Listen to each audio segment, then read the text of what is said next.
Good evening, I'm Rex Litta with Monday's news.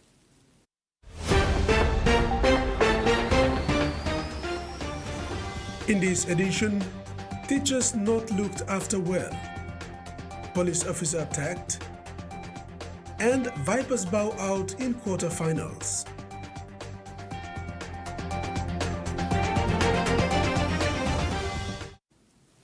It's the first day for all schools in the country, and LaSalle Technical Secondary School in Port Moresby is starting with the distribution of exercise books to each classroom. Principal Brother Anthony Sami Pancras said registration was done last week and normal classes resumed today. Children throughout the country have resumed classes for the 2026 academic year. About 95% of students are already in the classrooms.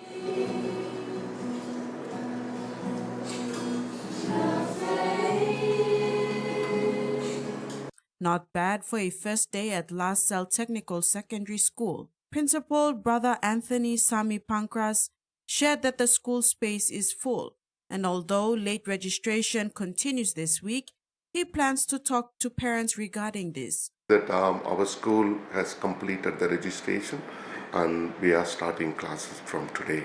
I think I would like to tell all the young people, especially all the students going to the schools in the country, give priority to your education. Okay, and there are a number of your families are facing lots of difficulties. Especially look at your parents, how much they struggle to pay or give you bus money and support you with your education. Keep them in your mind. So when you keep them in your mind, automatically that motivates you to work hard. Don't play up with your education. Don't play up with your school. That's your future, and also that's like a church. When you go to the school, that's like a church. LaSalle Technical Secondary School topped the nation in grade 10 examinations in 2024 and grade 10s and 12 examinations in 2025. The school is determined to maintain its academic excellence this year. Definitely we will maintain top 1 in both grade 10 and 12. We don't have any doubt. And we already prepared them, grade 9s already prepared them last year. And their GPA must be 98. So at the moment, they have come up to 97 grade 9s. And grade 11 students, already they reached into 98. So we maintain that. So when we tell them that already you are maintaining in the GPA of, our MRI of 98%. So they will continue to work hard and they will do well. The school has 6 grade 9 classes, 6 grade 10 classes, 4 grade 11 classes, 4 grade 12 classes, and 1 grade 9 fourth class. The school also caters 5 classes for national certificates and trade courses, which are yet to start. Registrations for this will be done this week. Jasmine Rojak, TVWAN News. The 2026 academic year started off with delays in teachers' unpaid leave fares, underpayment and postings. One school principal in NCD believes teachers in the country are not looked after well.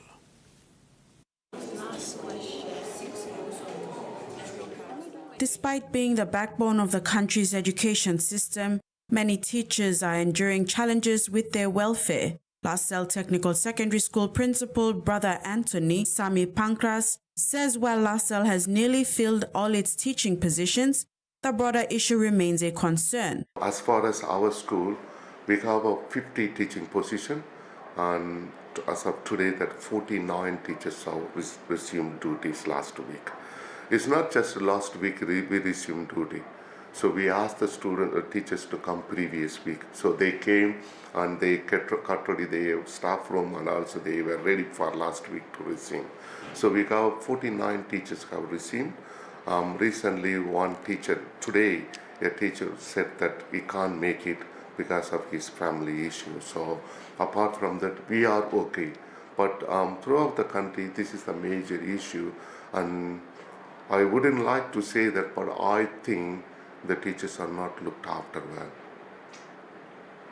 So the teachers must be given a priority. They are the one making the young people, especially future of our nation, rely on the teachers. So the teachers need to be well looked after. Brother Anthony acknowledged Education Secretary Dr. Uke Kombra for his comments on teacher housing becoming a priority and teachers paid well. If it's really implemented, our country will be going to the next level. We need to look at that education and the educators as a priority for our country. Then if you do that, definitely it will be next level. Meantime, teachers resumed work 2 weeks ago, and several teachers are still turning up to Vulupindi House and the NCT Education Office to follow up on these issues. Jasmine Rojak, TVWAN News.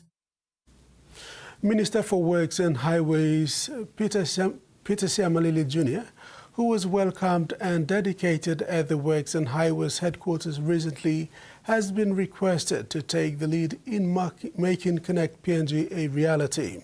This task was requested by the Secretary for Works and Highways, Gibson Holemba, on Thursday, 22nd January 2026. Connect PNG is entering its leadership delivery phase. The phase 1 will be completed at your time of office. You will have to start the next phase, and we will be needing your support, and we are currently doing a review of those programs. We have a national focus on economic recovery, fiscal discipline and infrastructure-led growth, a generational opportunity to permanently connect all districts of our country by road. Solar power is lighting the way for students in Laukanu village. The Light for Learning project, a PNG Australia partnership, has installed solar systems in over 8,000 homes and nearly 300 community facilities, allowing children to study after dark. Grade 7 teacher Noeline Kahata says she sees a renewed commitment to education from both students and parents. Teachers also benefit using solar-powered devices to prepare lessons and mark assignments. Digital teaching resources are now accessible at the click of a button. The initiative, implemented by the Powering Community Partnerships Program and Kokoda Trek Foundation, is already improving attendance and test scores, bringing new opportunities for Huon Gulf children. After months of hard leadership uncertainty, the Eastern Highlands Provincial Assembly has appointed a deputy governor and sworn in council presidents. The first sitting of the Eastern Highlands Provincial Assembly saw the appointment of Kenia Kakavu, president of East Okapa, as deputy governor. Kakavu was nominated by Yagaria LLG president Jacob Aramia and seconded by Minimalo LLG president Dilu Oreke. The nomination faced no opposition from other council members. Governor Simon Sear, acting on the advice of Provincial Assembly Clerk Julian Ruskin, formally declared Kakavu the Deputy Governor of Eastern Highlands Province. Out of 25 council presidents, 17 were appointed as chairpersons of the province's divisions, strengthening governance structures. Present at the ceremony were Agriculture Minister and Obura Wanenara MP John Boito, Higher Education Minister and Ungai Benam MP Kinoka Feo, Kainantu MP William Hagahuno, and veteran politician Robert Yati Yafa, MP for Henganofi. MPs from Lufa, Okapa, Daulo, and Goroka were absent. Following his appointment, Kakavu, alongside the newly appointed council presidents, took the oath of service and pledged loyalty to the independent state of Papua New Guinea and its people. Senior public servants, provincial administrators, and local stakeholders witnessed the swearing-in, marking a new chapter for Eastern Highlands Province governance. Carol Kidu Jr., TV1 News. You are watching TV1 News. After the break, CPR promotes cancer testing and scale cook competition.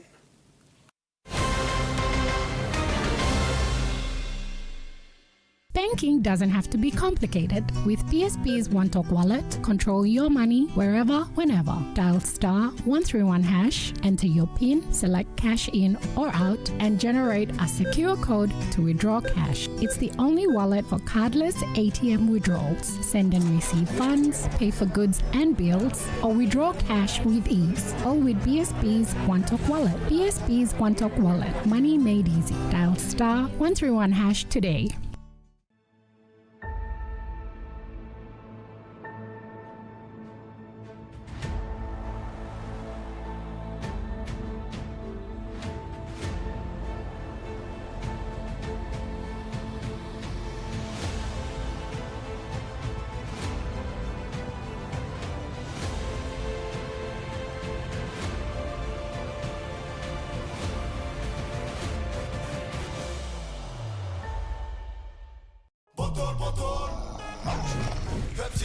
Tell him shorty come get it in. Come grind on me, but met it in. Mommy get loose, get loose, get loose. Pepsi in my hand, ice cold, no excuse. I tell him who's gonna bring the roof down.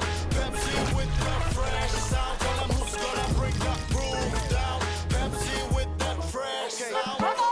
Pepsi, give me some Pepsi bottle. Pepsi, you like it? Pepsi, you like it? Pepsi bottle. Are you ready to meet the best version of yourself? The one with the bright, confident smile? You've got to take pride in how good you look, how fresh your breath smells, and how great you feel. To boss it at work, to be your best for uni, or to catch the eye of that special someone. You've got to brush up your vibe with whiter, healthier, brighter teeth. Brush up for confidence with Colgate. Long year 2024, 7 pla baby I born one time HIV. HIV I can go long baby long triple rot. Time bel mama I get HIV, long time long carrying baby, na time baby I susu. Tasol Yumi can help him bel mama, long look out him baby inside long bell. Go quick time long bell mama clinic, na kiss him antenatal check. Time Yumi pan him sick HIV area, or time bell mama I positive penis, early treatment I can save him baby. Give him baby healthy start long life. Stop him spread long sick HIV I go long baby. This lutok sawa I come long National AIDS Council Secretariat.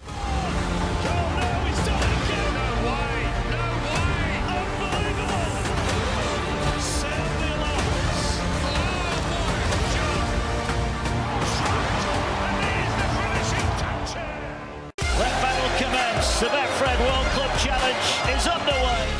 What an occasion, Kyle Amor. Spine-tingling stuff. Yeah, good evening, Mark, and good evening to everybody else at home, wherever you are watching around the world.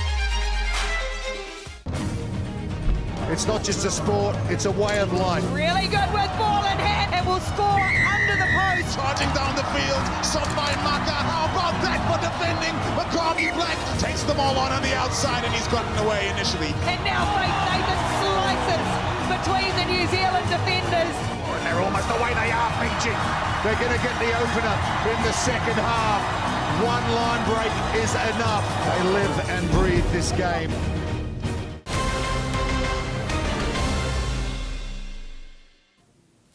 Welcome back.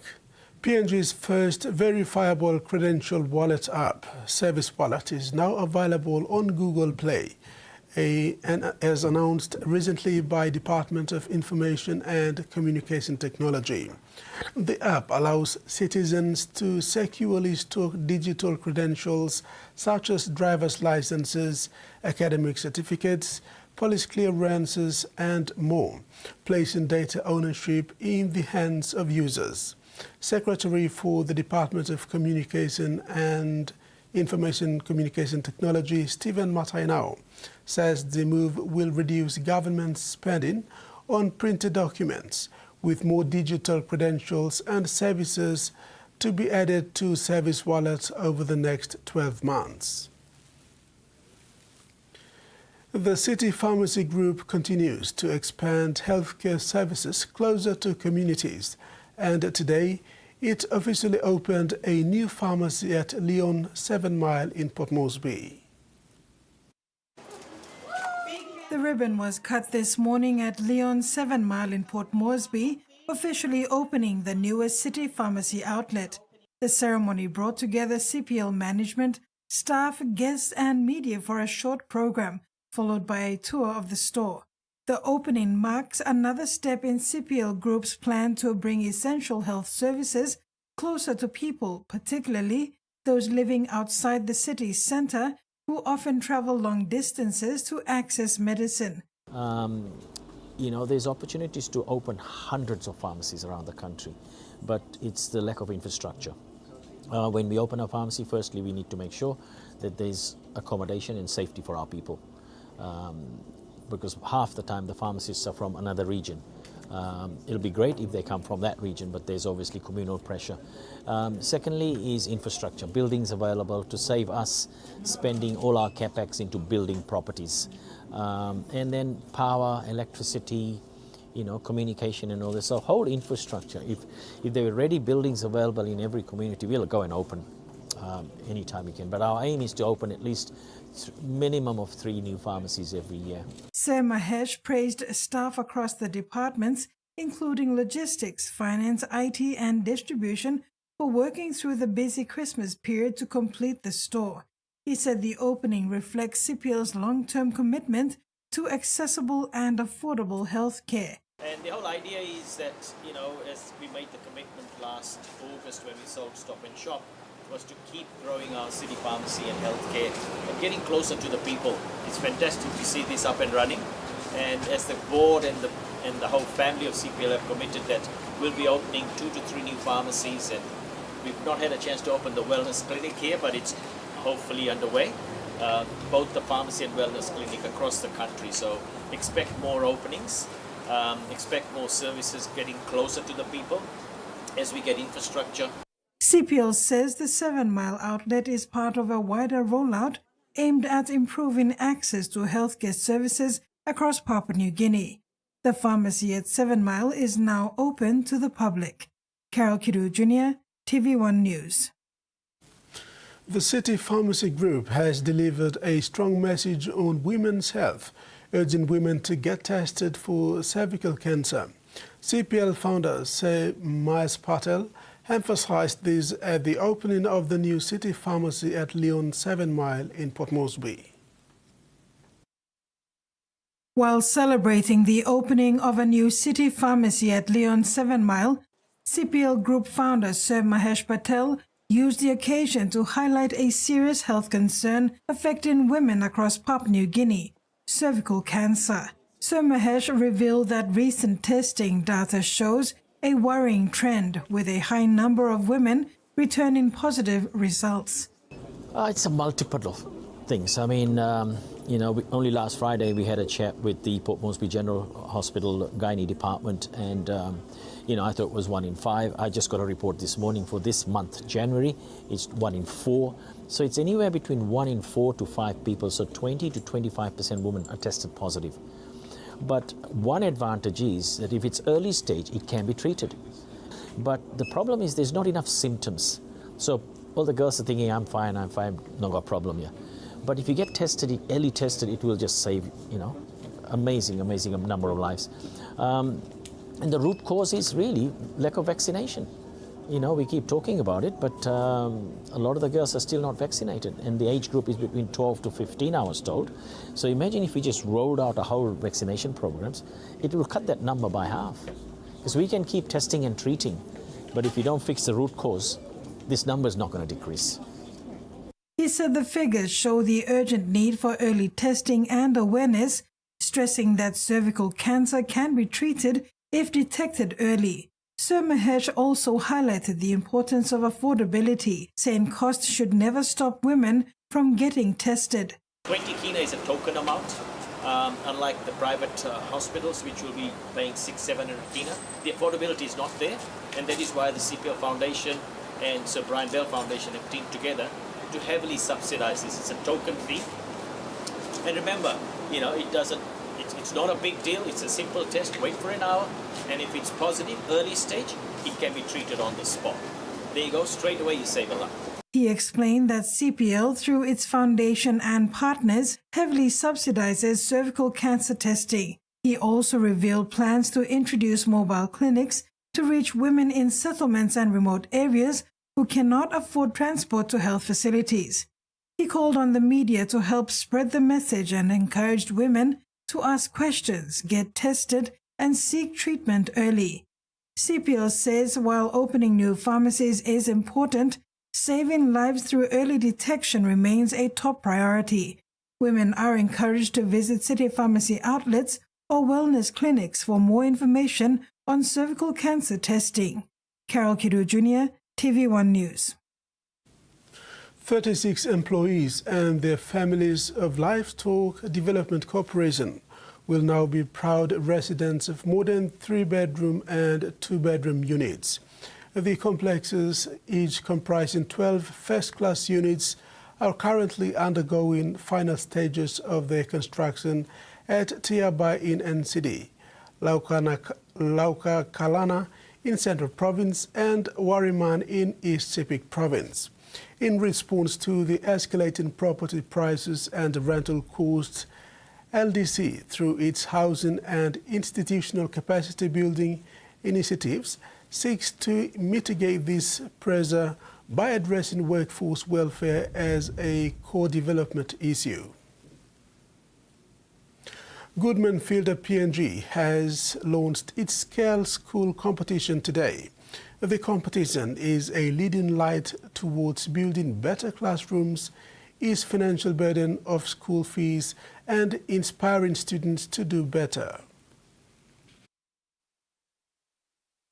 Many classrooms in the country are not only lacking basic school materials, but also students due to school fees. Goodman Fielders saw this issue in one of their trips to Hagen, and this brought the idea of the Scale School competition.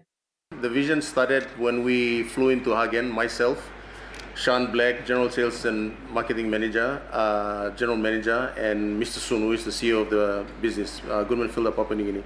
We flew into Hagen and we visited some schools, and we saw that there's a need for school kids for basic things like school books, multiplication tables, nutritional pyramids, and even the desks were, broken, worn, and torn. So Mr. Sun said, there seems to be a classroom half full, right? So he was asking the teachers, why are the kids not attending classes? And then the teacher said, because the parents couldn't afford school fees. How much for the school fees? 250 kina for project fees. So that was the birth of the Scale School program. We said we will go and support school students to fund some of their school fees. More than 100 primary schools in all regions are participating with a total prize pool of 300,000 kina. The parents go to the shops. They buy either of those promotional packs, the yellow packet Scales soft and sweet, or the green one, Scale medium grain. You can consume the rice at home and then pass on the empty packets to the child to take it to school. So we have 100 schools participating this year, 100 schools across the country. And when the child takes the packet to school, there's a designated entry bin section at the admin buildings that we're going to set up, and then they'll drop the entries in there. The prizes include school building funds. 4 winning schools, 1 per region, will receive 25,000 kina each for infrastructure projects like classrooms. Student scholarship, 640 individual scholarships valued at 250 kina each to assist families with school project fees, and monthly rewards. 8 schools per month will receive 2,500 kina GFI product hampers.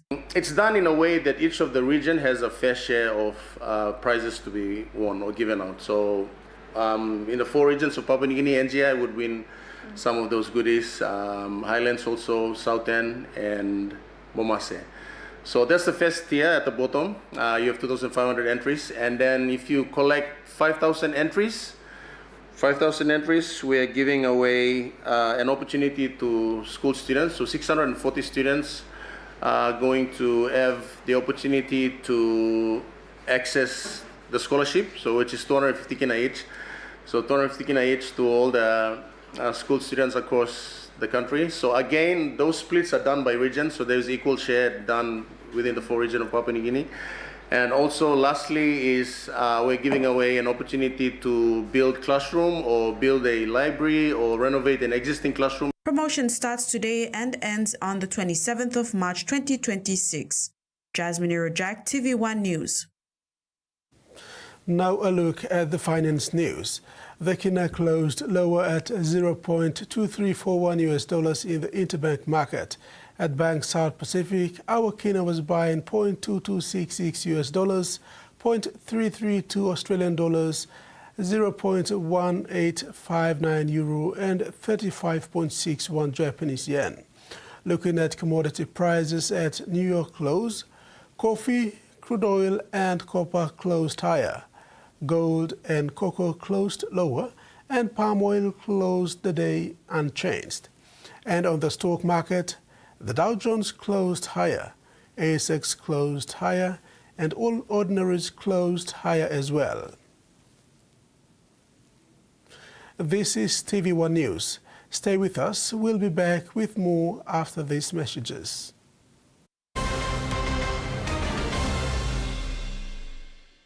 For too long, banking has felt out of reach for many. But now, PSP's One-Took Wallet is here to change that. Send and receive money, pay bills, and top up. It's your money, wherever, whenever.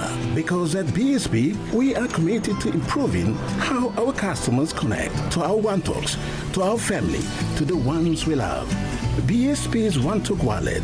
Money made easy. Dial *131# for everyone.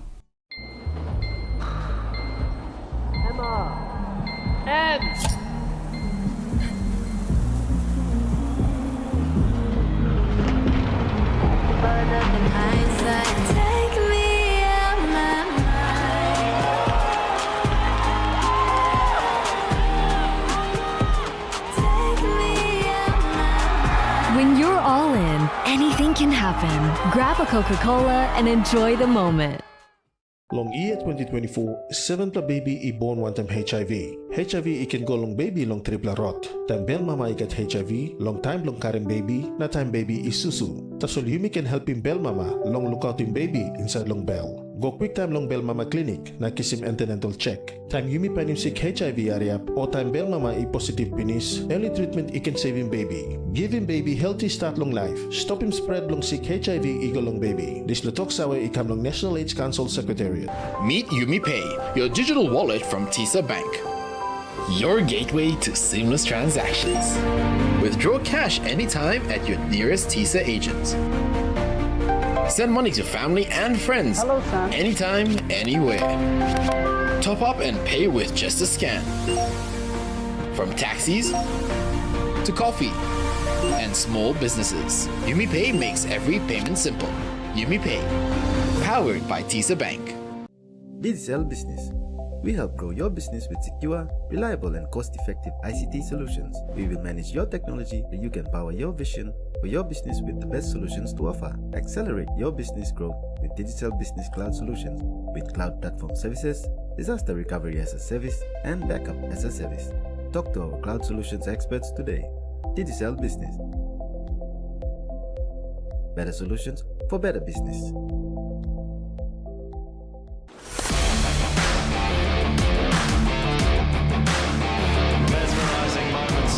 Magical memories. In the mind, it's a bit tougher.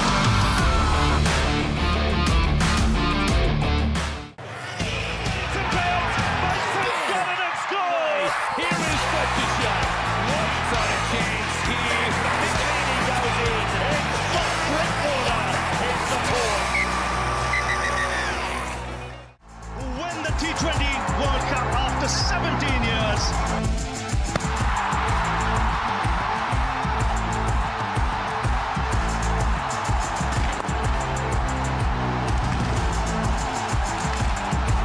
This is what you play for.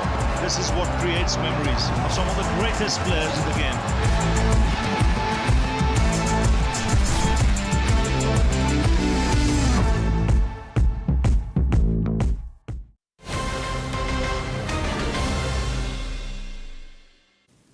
Thanks for staying with us.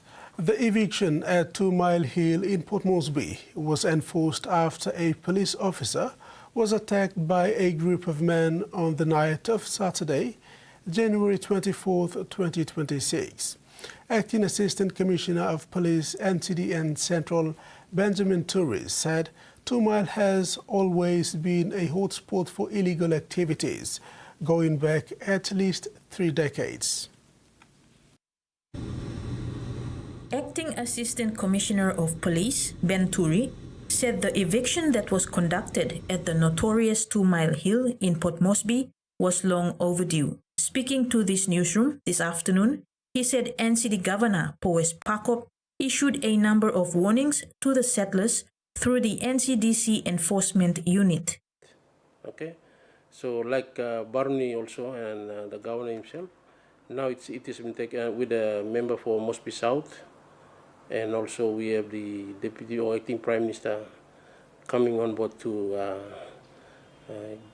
give us police to tell us to just get rid of this place.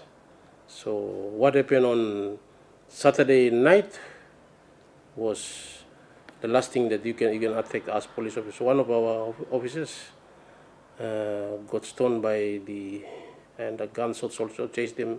They were sitting at the YWCA in that area, normal police presence. Turi said a group of men attacked the police officer who was there with a unit maintaining police presence there for public safety. He further said last week a foreigner was slashed on the palm and had his belongings stolen at the same location where the police were attacked. At night we said don't go in until we wait for reinforcement, so we contact our member for Moresby South and all this, and the governor's given green light for the enough for the warning to the settlers. It's not only just yesterday or the last week. It goes back some 30 years. When we joined the constabulary, this is the most notorious area where, buses, people going up and down. A lot of victims in the country just thinking that this eviction now happened because they were victims of, we were just enforcing the top command, that is our Prime Minister of the day, who is also in charge of every directive to clear the place and make it safe for everyone. In the long run, whatever the pain is, a lot of people have gone through for the last 30 years. Police will be monitoring the affected area along with surrounding suburbs for the next few weeks to ensure the safety of residents and commuters. Kamela Guare, TVWAN News. The eviction that was carried out at the illegal settlement at 2 Mile Hill in Port Moresby is necessary to protect law-abiding citizens. Acting Prime Minister and Minister for Lands, Physical Planning and Urbanization John Rosso made this statement following the eviction that was conducted on Sunday, January 25th, 2026. Acting Prime Minister and Minister for Lands, Physical Planning and Urbanization John Rosso reaffirmed that 2 Mile Hill is state land and has been unlawfully occupied for many years, with city residents being victimized for a long time. Rosso said the eviction in Port Moresby is the direct result of repeated criminal activities and serious threats to public safety. The state has a responsibility to protect law-abiding citizens and restore order. The acting Prime Minister expressed sympathy for hardworking and law-abiding residents who have been living at 2 Mile Hill and acknowledged that not everyone in the area has been involved in criminal activity. He said these individuals will be identified by the National Capital District Commission, and with the support of Governor Powes Pakop and NCDC, arrangements will be made to assist with resettlement where appropriate. However, he made it clear that those who are unemployed or have no lawful basis to remain in the city should seriously consider returning to their villages where opportunities for family and community support exist. Rosso stressed that the eviction must serve as a strong warning and lesson to others who are illegally occupying state land or land that does not belong to them. He said illegal settlements which cause continuous illegal activities will not be tolerated.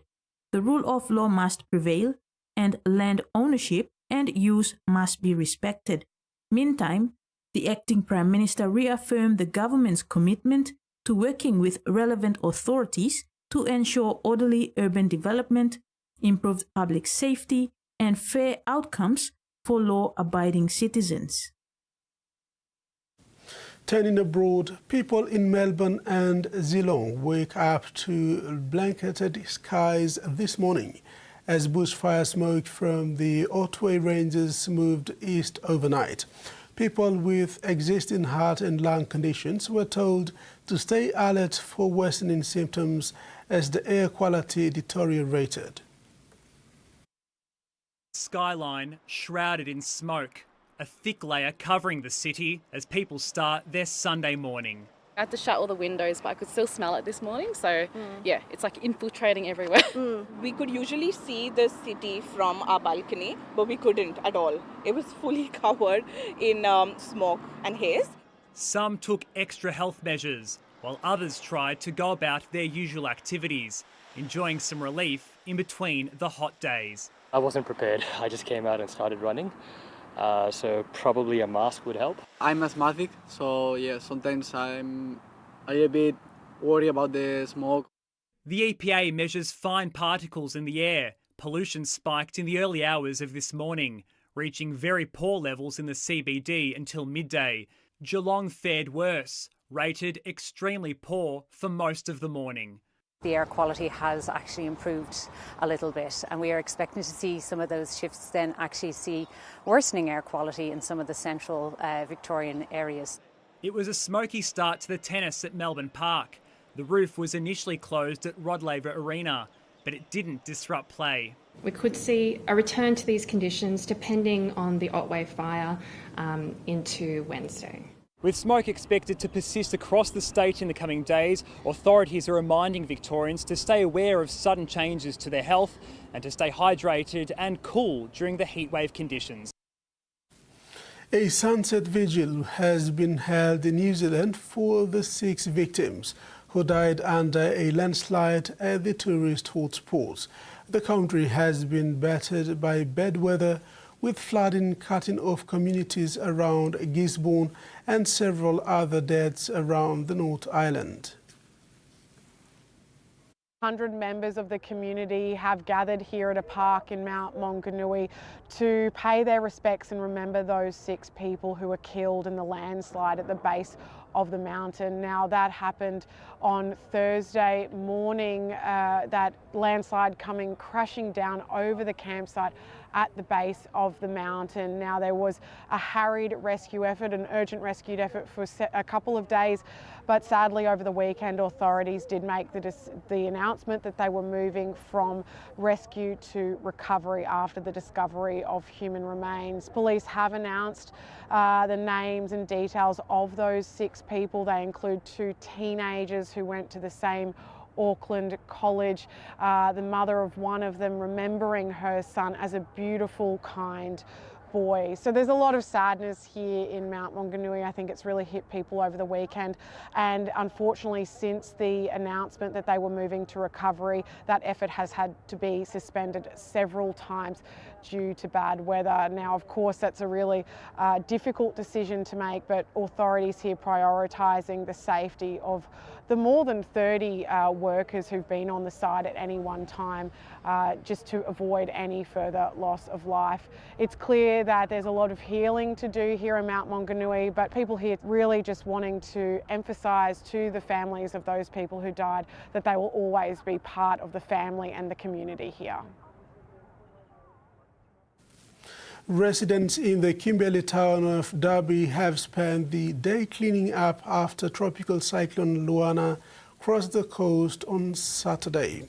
Authorities say the damage was mostly limited to fallen trees and are now monitoring remote communities for flooding as the storm, now downgraded to a tropical low, moves inland. After a night of wild winds, heavy rain and power cuts, the clean-up begins. Derby residents woke on Sunday to find uprooted trees and toppled fences.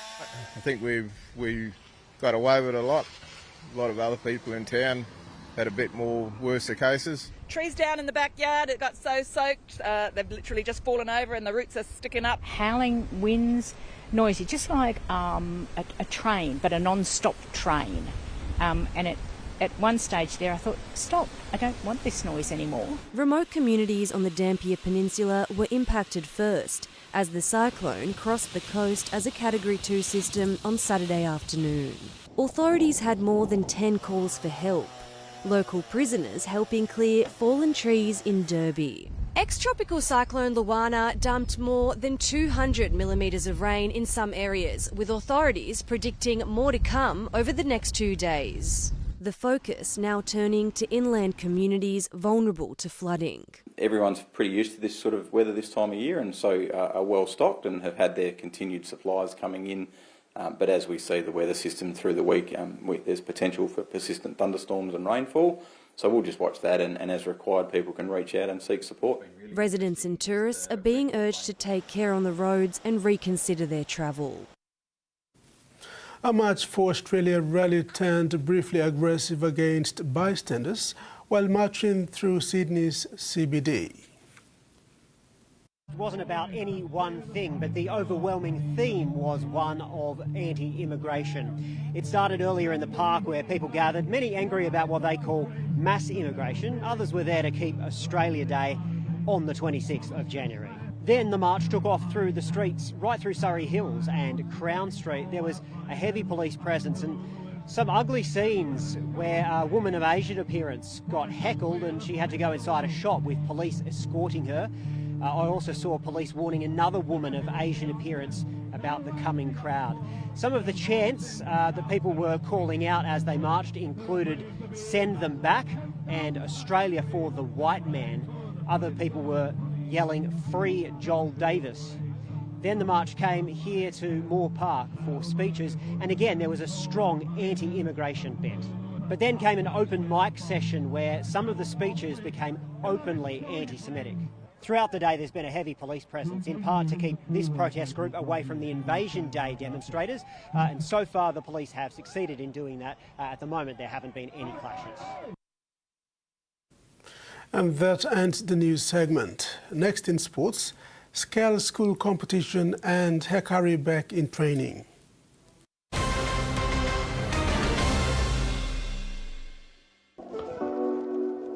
Hands full? No problem. Use your voice to talk to TISA Bank. Hey Siri, send 100 kina to mom. Sending 100 kina. Just say it and Siri does the rest. Super convenient, safe and secure. Always with you. TISA Bank. Banking on change.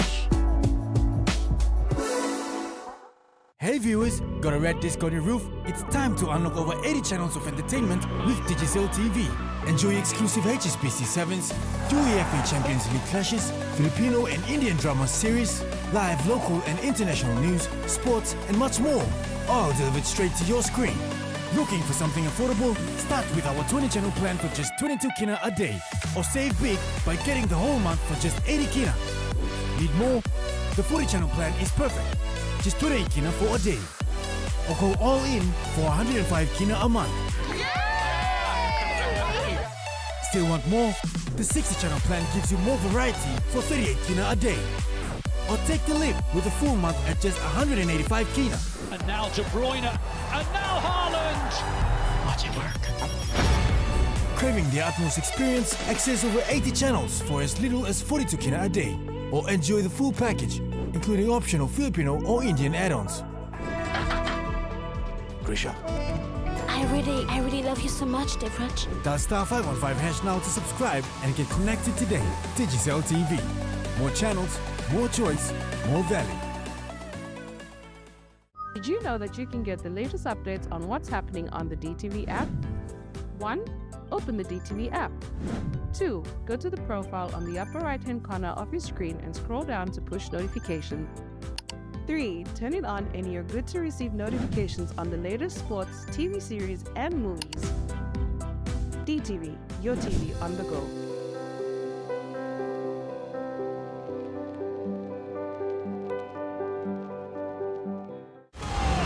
Oh no, he's done it again! No way! No way! Unbelievable!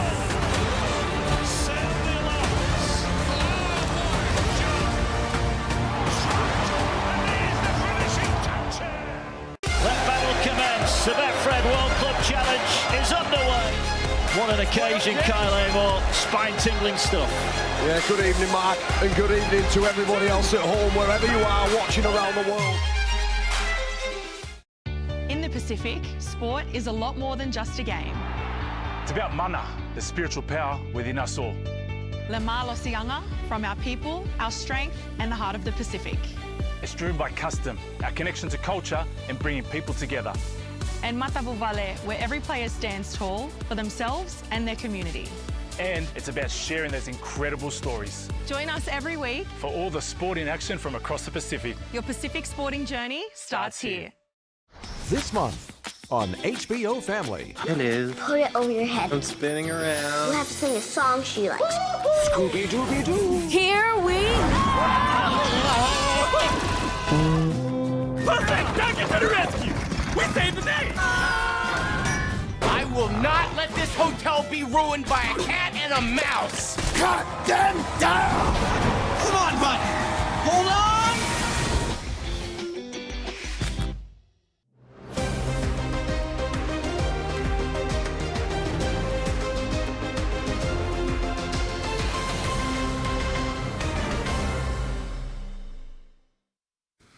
Welcome back. In sports, the newly established Mosby Northwest Soccer League, an initiative by the Capital Football Club Association in the Gerehu suburbs, is making a significant impact in engaging youth from the Mosby Northeast and West electorates.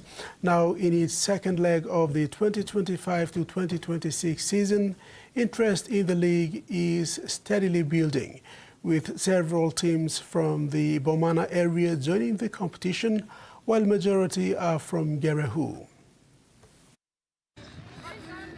Capital FC Association Vice President Nick Harrison provided insights into the league's establishment, noting that although they are not affiliated with any established associations, the initiative is supported by the NCDC Sports Desk under NCD Governor Powers Pakop. Harrison emphasized that the games are strategically scheduled during the off-season to engage young boys and girls during the school holidays, preventing them from indulging in illegal activities. It's around November, last year November, this year I finished on February, early February 8th or the first week of February. So normally I'm just like people will reach visitors. So now line on go first period on holiday number also stop us all the Mosby and he mentioned that of the 18 teams, 2 hailed from the Mosby Northeast electorate, primarily consisting of boys and girls from the Bomana Correctional Services, the McGregor Police Barracks, and the 8 Mile community. He also noted a team comprising youths from the Port Moresby Technical College. Looking ahead, the association plans to expand the competition to include under 15, under 17, and under 19 categories once they are fully established. Introducing more youths as long as Mibla progress further, the next for games to Mibla. So now was a mid-talk Mibla start, so Mibla starting open division, so looking interest coming. Okay, then we'll categorize more girl youths, under 15, under 17 category, come on to under 19, now open men's and women's division. Harrison further revealed that numerous youths are actively participating in the regular Port Moresby Soccer Association and NCD Soccer League, with their experiences benefiting the younger players and raising the level of competition during the off-season games. Come out on them running on the putting on the ninth year and men's division, open men's, open women's.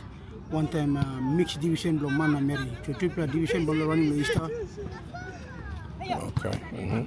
Now one kind two below King's Birthday, Independence, or calendar below public holidays. Additionally, they are proposing to run a 9-a-side soccer tournament for both men's and women's teams during the Easter and Independence weekends, further promoting engagement and participation in the sport. Terry Longwood, TVWAN Sports. The Bomana Wild Dogs Soccer Club is making a name for itself in the Mosby Northwest Off-Season Soccer League, showcasing and developing the soccer skills of young talent from the Mosby Northeast electorate. The Wild Dogs are a well-known team within the CS Bomana community, actively participating in various off-season sporting codes, particularly rugby league and soccer. Recently, the club joined the newly established Northwest Off-Season Soccer Competition, fielding teams in both the open male and female categories. Many of the female players are young schoolgirls eager to hone their soccer skills while learning the techniques and basic rules of the game. Following the Christmas break, the Bomana girls in green strip put on a dominant performance at the Gero Secondary Field yesterday, beating opponents in red with a score of 2-0. Coach Frank Lemus and team captain Sebastina Gabriel expressed immense pride in the girls' performance and their growing confidence after the match. I would not say anything much, but well done to the girls. It depends on how they play together, they stay together, they train together. Those are the things that mold them and shape them, keeping them together. Lemus provided insight into the team's affiliations with the Bomana Wild Dogs Rugby League, explaining that the club operates under the same management and household associated with the Bomana Correctional Services. Definitely, we have the same old family that we live together in certain community, one community. Like we do everything together, same management. We comes underneath for the rugby and soccer as well. The victory has positioned the Wild Dogs women's team in solid contention for the second place on the points ladder. Captain Sebastina Gabriel commended her teammates for their resilience and consistency amid challenging weather conditions. I am so proud of my girls as we play throughout this game. This is our second month now we play this game. So far so good. We are at the second place in, and I am so proud of my girls. Yes, I am 100% sure that my girls are going to get this game, and we are sure that we will take this game at the end of this month. We are looking forward for the grand final. Captain Gabriel is confident that her team will remain competitive as they head towards the finals, expressing excitement for the upcoming challenges. Terry Longwood, TV1 Sports. Bomana! The Goroka District Development Authority, or GDDA, Rugby League 9's tournament ended successfully last weekend, with families enjoying a peaceful grand final day. Supporters and residents described the event as historic, saying it was the first Rugby League grand final in Goroka with no spectator violence on or off the field. The calm atmosphere allowed families, women and children to freely enjoy the matches. In the Under-16 Grand Final, 6 Mile Hawks edged out Nagamiufa Dolphins 6 points to 5. In the Open Women's Division, Nagamiufa Dolphins narrowly defeated Wanjin Banana Raiders 6 points to 5. The Open Men's Grand Final was a tight contest between Wotosei Crushers and Wanjin Banana Raiders, where the Crushers had the upper hand to host Raiders by 1 point, 15-14. Wotosei Crushers took home 20,000 kina in the senior men's division, while runners-up Wanjin Banana Raiders received 10,000 kina. In the women's division, Nagamiufa Dolphins won 5,000 kina. 6 Mile Hawks collected 4,000 kina in the Under-16 division, while Nagamiufa Dolphins received 2,000 kina. Tournament Director Thompson Tete thanked Goroka District Development Authority Chairman and Goroka MP Aya Tambua for initiating the tournament. He said the event aims to expose young talent and provide second chance opportunities through rugby league, especially for youths outside the formal education system.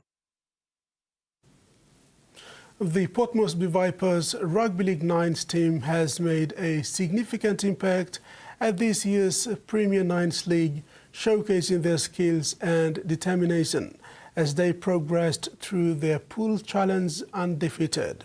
However, their journey came to a close in the quarterfinals, where they faced a tough match against traditional rivals Legacy, ultimately losing 6-11.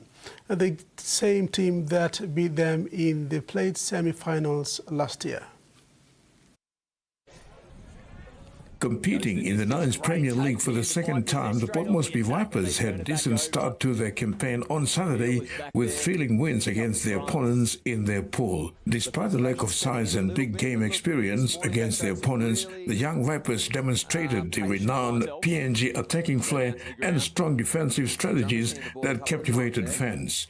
Competing against NRL legends provided a once-in-a-lifetime experience for the team, many of whom were travelling to Australia for the first time. As highlighted by team manager Philip Comboy before the team's departure on Thursday, the importance of participating in such prestigious tournament, emphasizing that it provided valuable platform for the young players to showcase their talents against former NRL stars. This experience is also seen as a crucial part of their preparations for the upcoming 2026 Diesel ExxonMobil Cup season. Although they faced defeat, the Vipers displayed tremendous courage and enthusiasm on the field, earning the respect of their opponents. Among the new talents contributing to the team this year are AFL sensation Jeremiah Ban and Galfiso and junior Kumul halfback Ismail Vayake, who have joined the Vipers camp. The team returns to Port Moresby on Tuesday, taking with them valuable lessons and memories from their Australian adventure. Terry Longwood, TV1 Sports. PNG Hekari are back in Port Moresby for round 2 of the OFC Professional League this weekend. Hekari commenced training and eyed better performance on home soil after a lackluster round 1 in New Zealand. The OFC Professional League round 2 fixtures will be held at the Santos National Football Stadium. The PNG Hekari Football Club was unlucky during its first professional league match against Solomon Kings FC of the Solomon Islands. The PNG team went on to suffer a massive 5-0 defeat to the Southern Melbourne FC in their second outing. Despite having a poor start to the competition, PNG Hekari has turned its focus to home games, which commence January 31st. They anticipate a positive result on home turf. The training session began today since returning from the New Zealand. The team is hoping that round 1 defeats can motivate them to find positive results in the PNG leg of the tournament. The assistant coach Jerry Allen, in the last match press conference, considered that there are some areas of the game the team will need to improve ahead of round 2 fixtures. The team will be heading into this weekend's game as a better side. Hekari will play tournament leaders Auckland FC to open the PNG leg of the competition. They meet Vanuatu FC on the 3rd of February. That wraps up the sports segment. Now the weather forecast.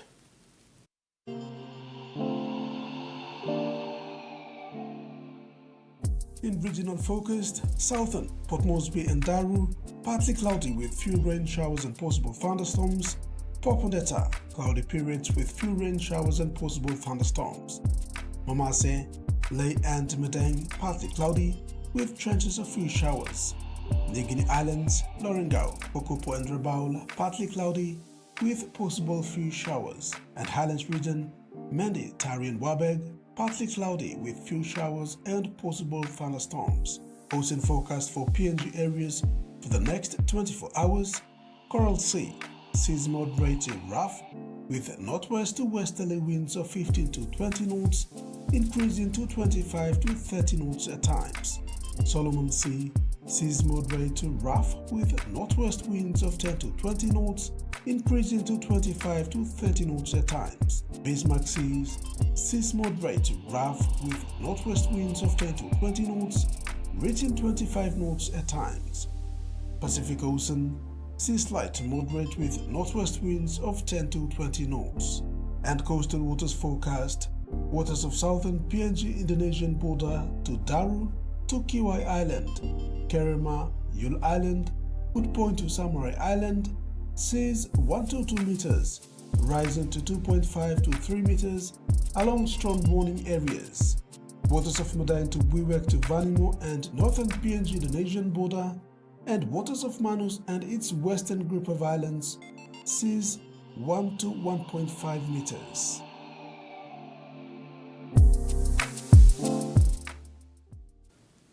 And that wraps up the news tonight. Thanks for your company. Good night.